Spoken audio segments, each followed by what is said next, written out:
Good evening, my fellow Americans.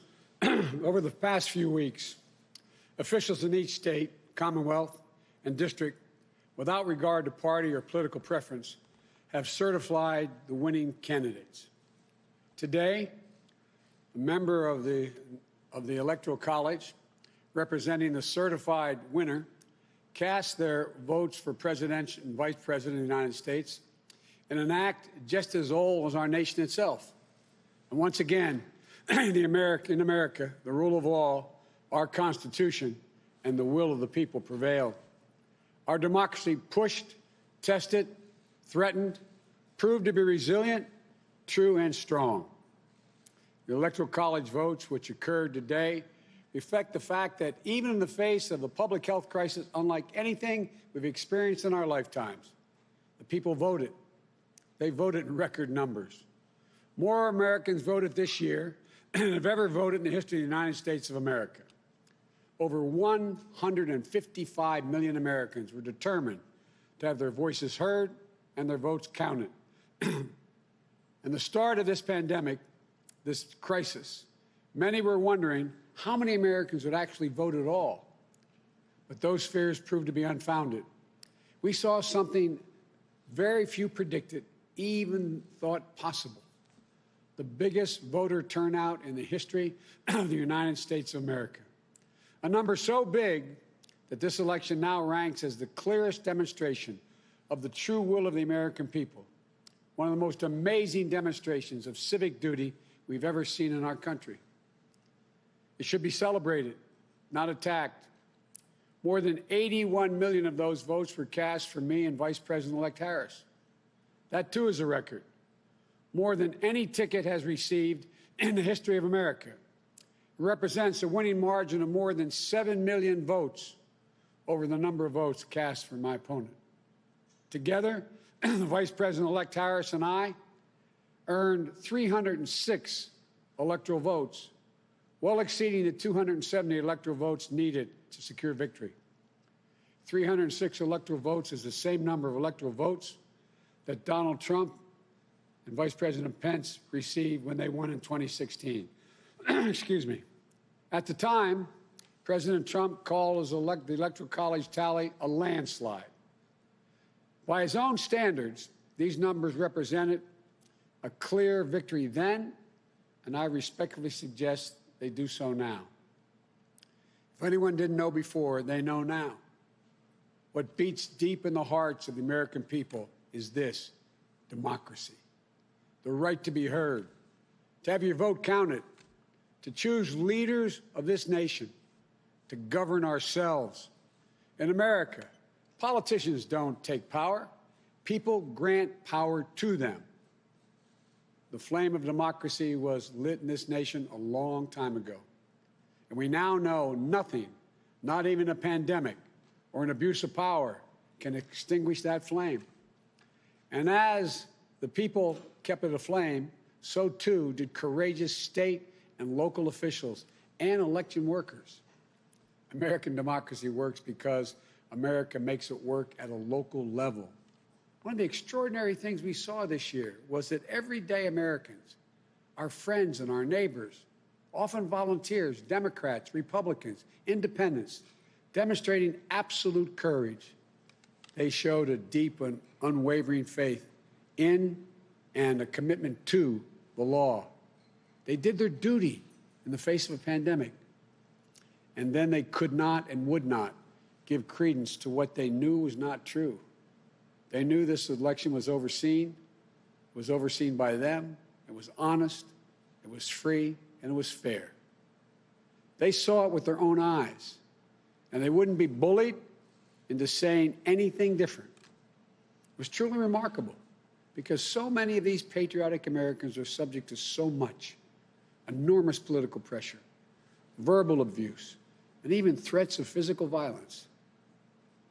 While we all wish that our fellow Americans in these positions will always show such courage and commitment to free and fair elections, it is my sincere hope we never again see anyone subjected to the kind of threats and abuse we saw in this election. It's simply unconscionable. We owe these public servants a debt of gratitude. They didn't seek the spotlight. and our democracy survived because of them, which is proof, once more, that it's everyday Americans infused with honor, character, and decency that is the heart of this nation. In this election, their integrity was matched by their strength, independence, and the integrity of our judicial system. In America, when questions are raised about the legitimacy of any election, those questions are resolved through the legal processes.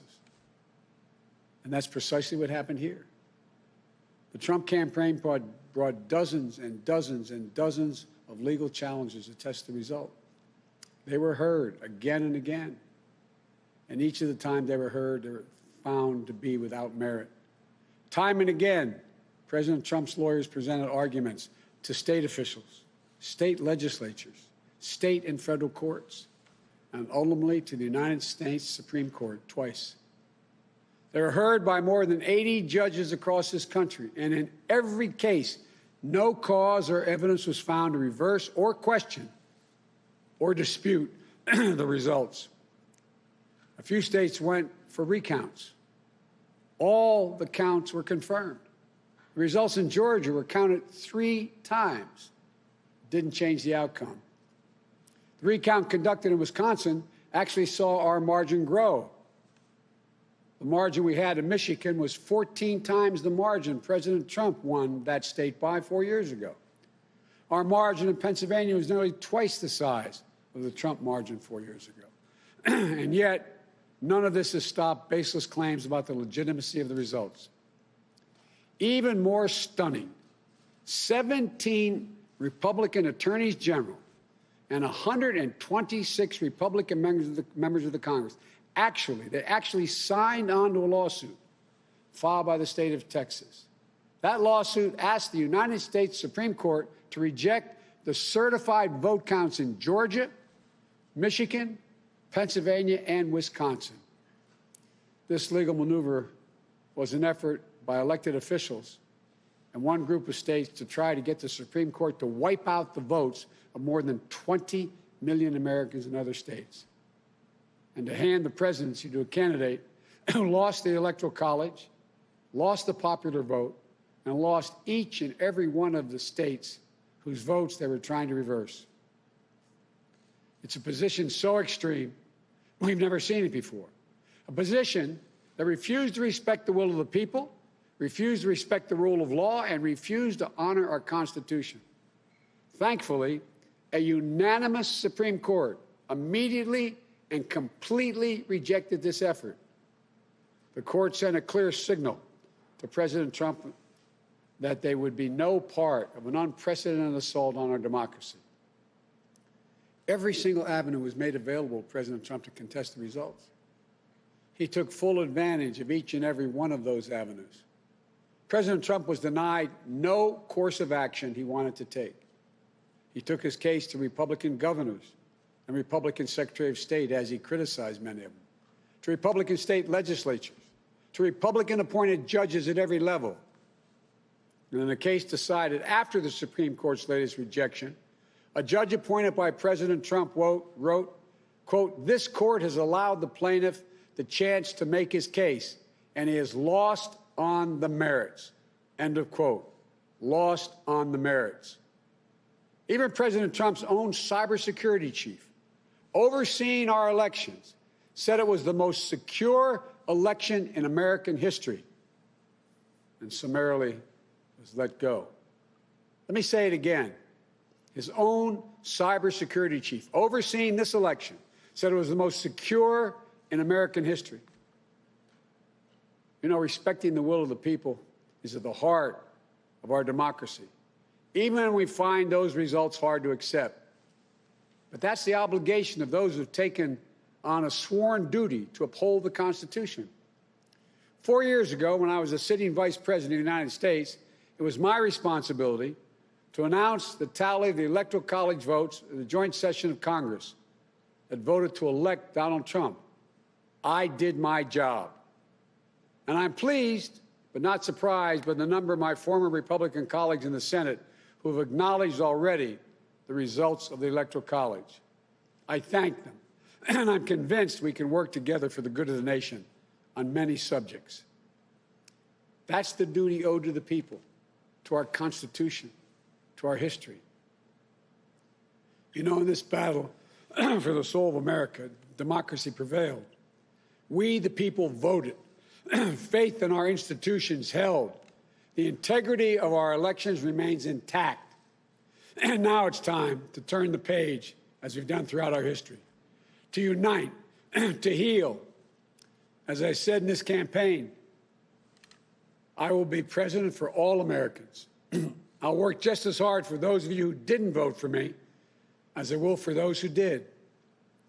There's urgent work in front of us. Getting this pandemic under control and getting the nation vaccinated against this virus. Delivering immediate economic help so badly needed by so many Americans who are hurting today. And then building our economy back better than it ever was.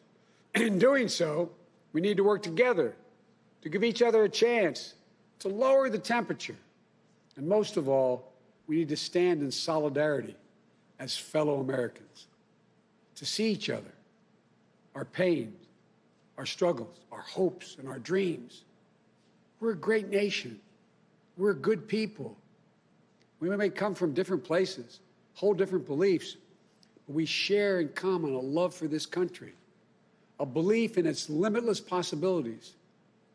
For we, the United States of America, has always set the example for the world for a peaceful transition of power.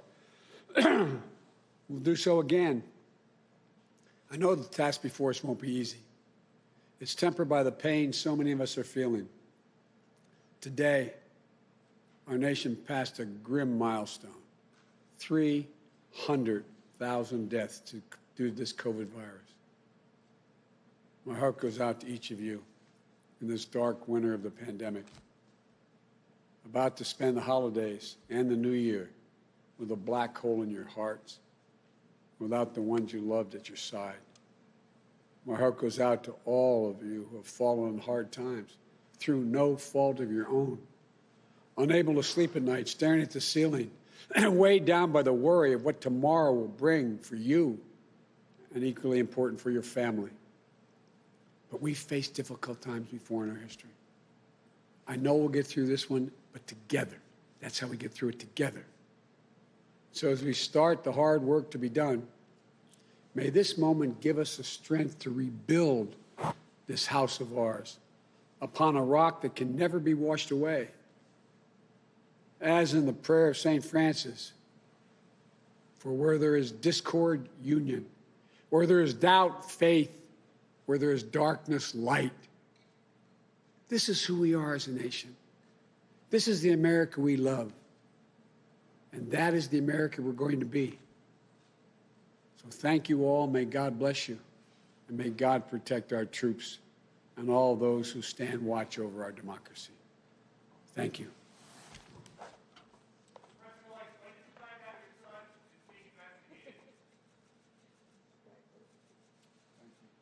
Thanks for the congratulations. Appreciate it. Thank you.